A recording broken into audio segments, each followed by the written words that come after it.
You walk into a fancy restaurant. The waiter sets a plate in front of you. It's pink, curled, glistening under the light. You squeeze some lemon on it, dip it in sauce, and pop it in your mouth. Delicious. Now, different scenario. It's 2 a.m. You stumble into your kitchen for a glass of water. You flick on the light. Something moves. You see those antennae, those segmented legs, that brown armored body. And before you've even had a second to think, you've grabbed the nearest shoe and you're in full combat mode. Here's what nobody tells you about that moment. The thing on your plate and the thing on your counter, biologically, they're nearly identical. I don't mean vaguely related. I don't mean they're distant cousins. I mean if you put a marine biologist in a room and asked her to explain the fundamental difference between a shrimp and a cockroach, structurally, genetically, behaviorally, she'd have a very hard time. And yet, one of them you dip in cocktail sauce at weddings, the other one you chase around your kitchen at midnight. How did that happen? Who decided? And does any of it actually make sense? Stay with me, because by the end of this, you'll never look at either of them the same way again. Let's start with what these two animals actually are. Shrimp and cockroaches are both arthropods. That's a scientific group for any animal with an exoskeleton, a hard shell on the outside of its body instead of bones on the inside. Insects, spiders, crabs, lobsters, shrimp, they all share this design. But shrimp and cockroaches are more closely related than most arthropods. In the family tree of life, crustaceans, which is what shrimp, crabs, and lobsters are, and insects like cockroaches share a common ancestor far more recently than either group shares with, say, a fish or a chicken. Some researchers have actually described crustaceans as aquatic insects, not as a metaphor, as a biological classification. Compare them side by side and the similarities stack up fast. Cockroaches have a hard exoskeleton, shrimp have a hard exoskeleton. Both molt, meaning they shed their outer shell completely as they grow, leaving behind a ghost of themselves. Both have multiple segmented bodies, divided into distinct sections.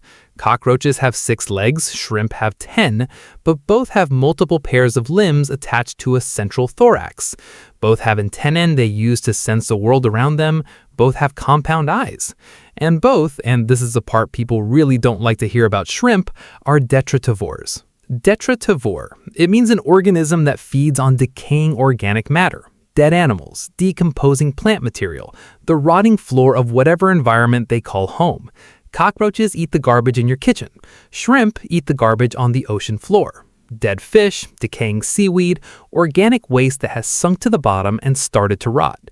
Shrimp are, functionally, the cockroaches of the sea. And yet, here we are. To understand why we treat these two nearly identical creatures so differently, you have to understand a very specific human emotion: disgust.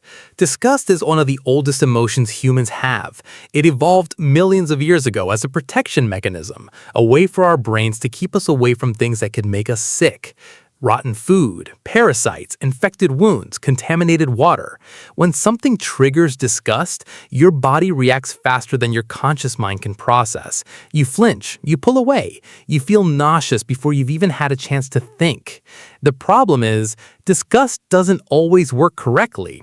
Research in psychology has shown consistently that disgust isn't really about actual danger. It's about association.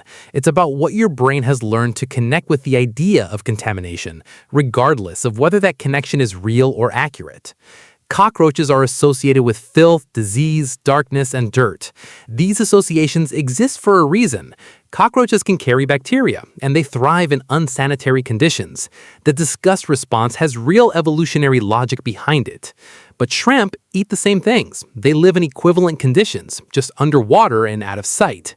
The shrimp arrived at your table without its legs, without its shell, without any antennae, without any visual reminder that it was, 48 hours ago, crawling across the bottom of the ocean eating something dead. Out of sight, out of disgust. That's the entire formula. There's no deeper secret than that. Here's something most people don't know. Shrimp weren't always considered a luxury food. For most of Western history, shrimp were peasant food, cheap, abundant, eaten by fishermen and coastal communities because they were there, not because they were desirable. The idea of shrimp as elegant, as restaurant-worthy, as something you order at a business dinner, that's a recent invention. The transformation happened in the 20th century, and it wasn't driven by new science or improved taste, it was driven by technology and marketing. When frozen food technology advanced and shrimp could be taught, cleaned, deshelled, and packaged at industrial scale, something crucial happened. The product stopped looking like an animal. A headless, tailless, deveined shrimp sitting in a plastic bag looks nothing like a living creature. It looks like a food shape, a texture, something that was clearly just born that way, in a factory, with no biological history worth thinking about. Psychologists have a name for this. They call it the meat paradox, the observation that humans want to eat meat but intensely dislike being reminded that what they're eating was once alive. The more a food product obscures its origins, the more comfortable we are consuming it. Shrimp got repackaged, literally, and the rest is culinary history. So this raises an obvious question. If shrimp and cockroaches are this similar, could we eat cockroaches? The answer, biologically, is yes. Cockroaches are high in protein. Some species have been studied specifically as potential food sources for exactly this reason. In parts of China, cockroach farming has been commercialized, processed as a protein ingredient in animal feed, and in some experimental human food products currently being tested. Their nutritional profile is genuinely comparable to shrimp in several categories: high protein, some fat, low carbohydrates. If you raised cockroaches in a clean, controlled environment, the way shrimp are raised in tanks, there is no inherent biological reason eating them would be more dangerous than eating shrimp. In fact, the biggest health concerns around commercially farmed shrimp have nothing to do with what shrimp fundamentally are. They have to do with how they're raised. Industrial shrimp farming uses significant quantities of antibiotics. Some operations have been documented in heavily polluted water. These are real problems, but they don't change how people feel about shrimp at the restaurant, because the disgust override isn't triggered by what's happening at the farm. It's triggered by what the animal looks like on your plate. We've collectively agreed to look away from the shrimp's background and look very directly at the cockroaches. So here's the real answer to the question: why do we eat shrimp and kill cockroaches? Not because one is nutritionally superior, not because one is actually cleaner, not because one is safer to eat or more biologically distinct. The gap between them is far smaller than we'd like to believe. We eat shrimp because at some point in history, someone figured out how to package it in a way that hid what it actually was, and we got comfortable, and then restaurants started serving it on crushed ice with little cups of cocktail sauce, and it became a symbol of sophistication. And now here we are, paying $40 for a plate of sea cockroaches and feeling genuinely good about it. We kill cockroaches because they showed up in our homes, in our space, in a visible and visceral way that triggered every contamination alarm our brains have.